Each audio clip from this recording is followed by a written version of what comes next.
Well, Declan Duley, what's first week of training camp been like for you? I know you've had a spring under your belt, but what's this been like? It's been very fun. Competition is great. I absolutely love being here. I love getting out there with the guys and just doing my job. I mean, my job is to flip the field. I'm going to do just that.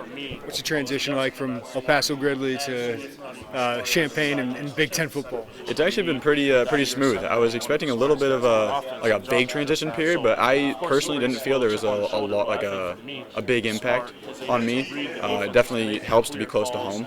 I'm able to go home, see mom.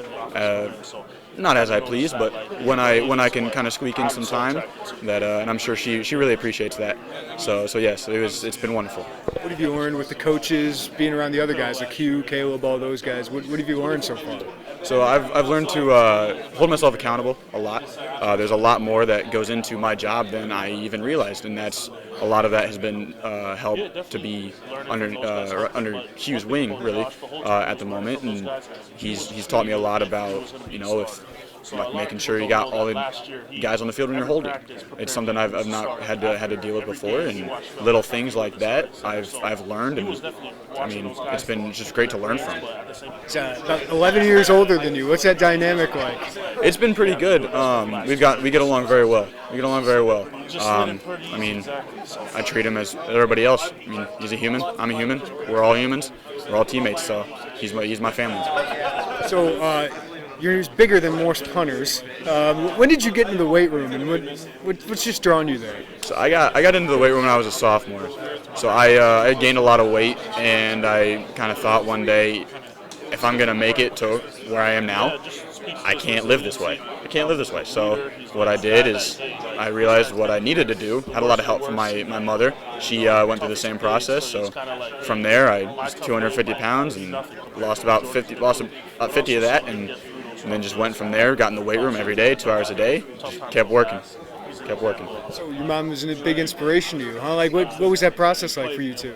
Mom was a huge inspiration. So she herself was about 350 pounds, and she lost 200 of that. She is living her best life. She's the healthiest she's ever been, and that was seeing that told me that I could do anything.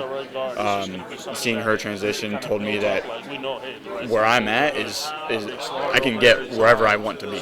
I can do whatever I want, and I mean I did just that. So she's been wonderful. Take me in. What was that process like? Like, how quickly did it happen, or what did it take? What did it take to do that? So it was not quick. So I guess I'm trying to think. So if I started my sophomore year, it would have been about 2 years that I really got to the point I had set myself to want to be at. I knew that it wasn't going to be quick. That was the number one thing I had to keep in mind, is that I'm not going to see progress in 2 weeks. So I just got to keep going. Big inspiration was just my faith in my Lord and Savior Jesus Christ. That was huge. A Bible verse that helped a lot was John 13:7. You may not understand now, but later you will. That helped me kind of think about how, okay, no progress in 2 weeks, cool. There's going to be progress in 2 months. If that's 2 pounds, cool. If that's 15 pounds, awesome. It's progress, and that was a huge part of it that I looked at to help me get along that 2 year gap from being 250 pounds to being 195 pounds, and just being at the athletic punter that I strive to be. So you're saying it led you here, right? So, like, what's the transformation been like? How's it helped you on the field? Oh, it's helped tremendously. I'm lighter than I was when I had started, so I'm able to just get through the ball a lot better. My flexibility has shot through the roof. That's been a huge part of my punting, is being able to get my leg up and through the ball. There's a lot of photos where I'm almost doing the splits in the air. So being able to be a lot more flexible has been absolutely huge for my progression to just get through the ball, get more hang time, even distance at that. I'm able to get off the ground, use the ground as my leverage to just get more distance and more power behind the ball. So what's your goals for this first year? What do you want to gain from it? My goals is to be the best Declan Duley there is. I believe there's only one Declan Duley, and I believe that to be the truth. So I'm going to be the best Declan Duley, and I'm going to do my job and flip the field when I need to.